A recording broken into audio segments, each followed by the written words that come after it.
Hello Vlogalogue, look, I'm finally at home, or at least home to those who used to watch my daily vlogs back when they mostly were shot entirely in this room.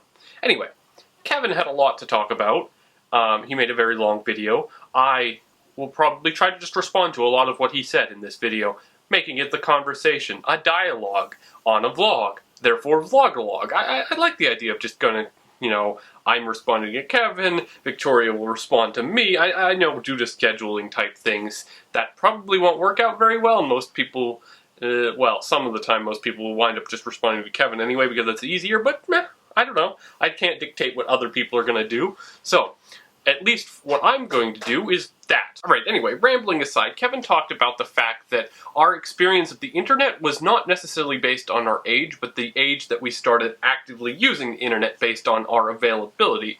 And that's mostly true. The thing is, my mom and my dad are very kind of different people. My mom is very outdoors, her dad was a hunter and doesn't really like technology and that type of stuff, whereas my dad has a degree in electrical engineering and physics, and so he likes technology and type stuff. So when I first got my Game Boy, which was my first Game Boy, it was a Game Boy Color, it was my first game system, not my first game, well it was my first game, anyway, my first game system, my mom and dad talked about it for a while. They're like, oh, we're going on this road trip, we should probably buy him something. And then I was like, yeah, I want a Game Boy. And my dad was like, okay, we'll buy one. He went downstairs and got his, that no one in the house knew that he had. And he already had like 3 or 4 games, and then he gave it to me. And it's like, my mom was like, what? How long have you had that? So, we had technology around places, but my dad was using it, and my mom didn't know he had it. And so slowly as we got more and more things, it just started moving from his private stash to more general use, which was kind of interesting.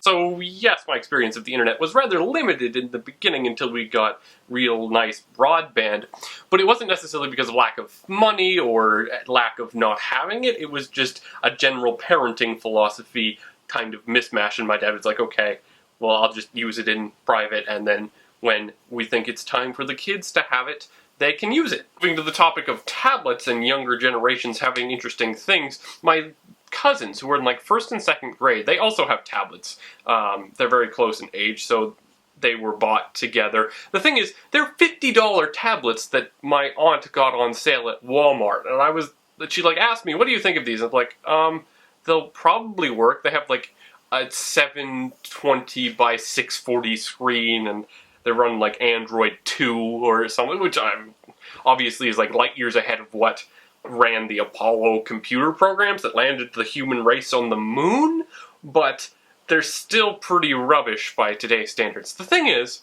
they also play Minecraft, and I was watching my cousins play Minecraft. I have a younger sister, I don't have my cousins are pretty much the only reference frame I have for the much younger generation. And yes, they were doing quite well with their ability to build things and create things. My problem with Minecraft on the tablet, though, is not necessarily the usability interface, it's that it's feature incomplete, meaning there's like no mobs or they were I don't know, they might have been turned off. It's also a very restricted building space. So while I can play it on the tablet, I prefer just to use my laptop or my desktop when I play it. What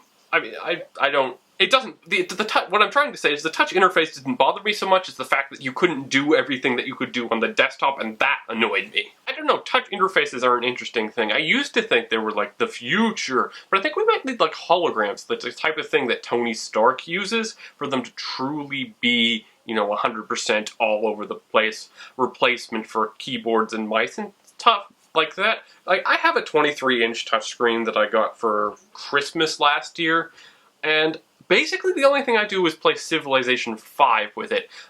Most everything else, it's just easier to use a keyboard and a mouse. Which is why I think that a Tony Stark type interface would be much, much more easier to use in day-to-day computing, but again, that's just from watching it on the movies and not actually using it in person, which I think can very, very much change your opinion, having just seen something versus actually having used it. Speaking of movies like Tony Stark, you also talked about movies, which is kind of, I guess you could call the topic for this week. Anyway, movies are things that I watch. I do watch a good deal of movies. Things like Iron Man and the Marvel series and the Avengers and stuff like that are the big things in recent memories. Of course, I went and saw The Hobbit.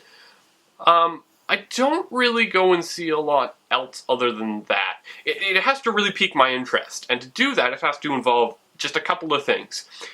Time travel or space. If it involves either of those things, or it's a big thing like Marvel, which all Marvel-type stuff does involve time travel, space, or technology, I guess I'll add.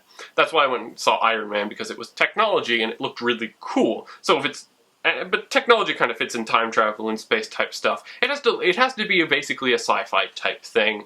I did enjoy the Lord of the Rings. I went and saw that because I'd read the books. So I guess it has to be sci-fi genre, or I will have had to have read the books. Like, I haven't read any of the Catching Fire or the Hunger Games books and stuff like that, so I didn't go watch the movies. I hear they're really good. I want to watch the books. Well, I could watch the books really easy. I want to read the books before I go see the movie.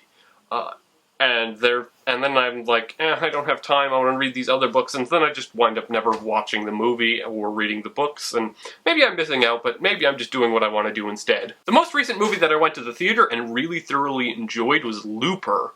I hear mixed opinions on Looper. I really liked the ending of Looper. Looper's ending was amazing. It was kind of a very nice movie, and it was time travel-y type stuff. And I don't know, I don't lose immersion very easily, so some people say, oh, that was horrible, it ruined the immersion totally for me. I'm like, no, that's fine. I don't know. It was enjoyable, I liked it, so I won't criticize it. Maybe that's a flaw. I don't criticize things very easily. Maybe that's why I enjoy Doctor Who so much. I've talked about why I've enjoyed Doctor Who in the recent years, but it's hard for me to criticize things that I enjoy. I don't really pay attention to the mainstream movie crowd, and I don't pay attention to the main celebrities and actresses and actors and all that stuff. The closest I get to that is watching Conan's monologue every day. So, do you guys watch, like, late-night television and stuff like that? I'm just curious. Is there late-night television in... Of course there must be late-night television in the Britainland place. Britainland place? England. I'm talking about England. I'm sure you have late-night television in England. Whether you watch it, I don't know. I just like to watch Conan's monologue because it's funny, and that's like how I get 99% of my pop culture information, is just from him making jokes about things I didn't know about already. So with that being said, I probably won't watch the Oscars. Most of the time I just look online and see who's won, and look and see if it was any of the movies that I saw this year. And if it was, I'm like, oh, good for that movie. Maybe I'll get it on Blu-ray. And then, if it isn't, then I'm like, whatever. So, movies, technology, celebrity type stuff. I think that's what we wanted to talk about. So, I'll see you guys next Monday. Have a good week. Bye!